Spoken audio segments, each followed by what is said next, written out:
ថ្មីកាត់ស្រីនឹងបងដើរឆ្លងពីយល់លើដើមព្រះព្រំក្អែកបូលជាប្រតិណោប្រាប់រឿងស្នេហាកាលនោះបងទៅជួបជីវ៉ាបងលួចចោលកន្ទុយនេត្រាប្រាប់ថាប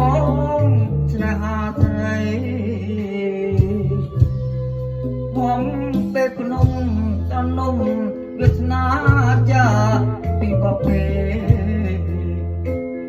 ហើយបាំងរសៀលជ្រៀងជ្រេ